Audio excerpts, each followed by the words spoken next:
Hi, welcome to another episode of Hot Takes with me, the Silver Fox. John Swinney was giving a speech today, and in it he was highlighting the benefits to growth of the economy that being inside the EU would bring. And this gave up two thoughts to me initially. Now, this speech was in front of a surprisingly small crowd. It seemed to have more reporters than supporters. But that's only to be expected now. It seems that the base of support for the SNP is shrinking. And so you have to wonder who he is speaking to. But he's certainly not speaking to people who want to know what the SNP are going to do for Scotland now. Because he was addressing the issues of what an independent Scotland could do by joining the EU. And it's funny how they keep talking about all the wonderful things that they can do when eventually they get independence. But nobody is saying how great it's going to be for Scotland when the SNP are in charge now. What are they doing after this election? How do they think this election will affect Scotland by having SNP MPs? It's not addressed. Everything they talk about is all, when we get independence. It's almost as though they don't care about the Scotland they've got now, and they just want to look at the Scotland in the future. And that, of course, is why Scotland now is in deep, deep trouble. And indeed, earlier today, there was a survey results were published, which shows that the vast majority of people think Scotland is worse today than 10 years ago.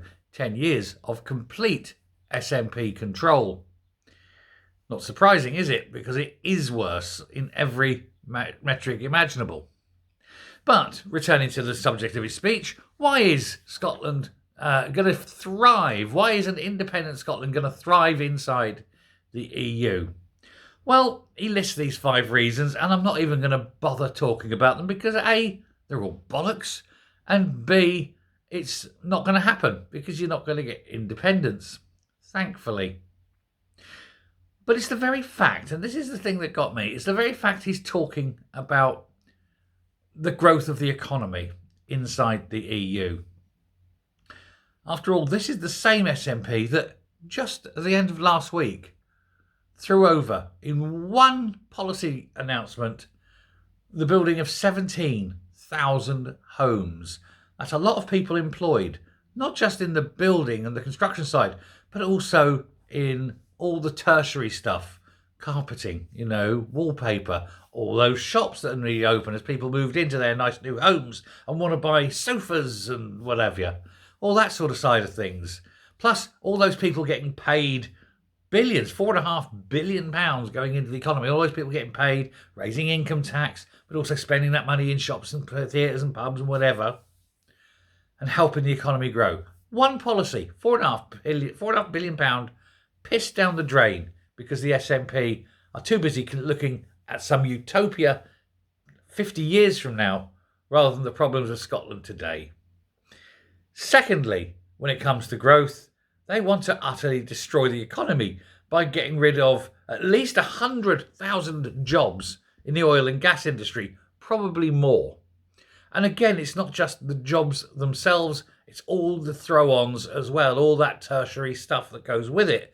And indeed, the entire economy of the Northeast destroyed. This is not, the economy growing. This is the economy dying. Not even shrinking, but dying. And it's the same. Rural jobs, they're tackling because the SNP don't understand the countryside.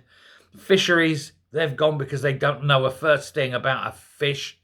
Everything they try to do is destructive to the economy. Then they sit there and come up with sheer, unadulterated bullshit about how much better they were if only an independent Scotland could join the EU.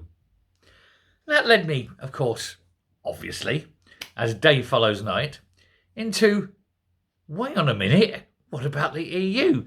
Surely their thing is an independent Scotland, where Scots have the right to choose their own future, make their own laws, deal with their own decisions. Join the EU and all that overnight, evaporates. You don't get a say on who's in the commission. You can't fire them if they screw up.